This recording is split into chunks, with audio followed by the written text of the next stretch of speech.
ബഹുമാനപ്പെട്ട ഉമർ ഇബ്നുൽ ഖത്താബ് റളിയല്ലാഹു അൻഹുവിന്റെ കാലഘട്ടത്തിലാണ് ഒറ്റക്കൊറ്റക്ക് നിസ്കരിച്ചു പോയി എന്ന തറാവീഹ് നിസ്കാരം ഒരു ഇമാമിന്റെ കീഴിലാക്കി നിലനിർത്തി.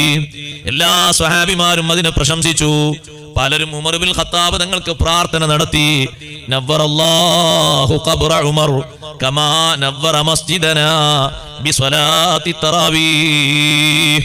തറാവീഹ് നിസ്കാരം കൊണ്ട് നമ്മുടെ പള്ളിയെ അലങ്കൃതമാക്കിയതുപോലെ ഉമർ ഇബ്നുൽ ഖത്താബ് തങ്ങളെ ഖബർ അല്ലാഹു പ്രകാശപൂരിതമാക്കട്ടെ.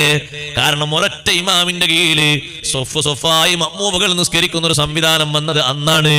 ഉമർ ഇബ്നുൽ ഖത്താബ് റളിയല്ലാഹുവിന്റെ കാലഘട്ടത്തിൽ മഹാനവറുകൾ തീരുമാനമെടുത്തു.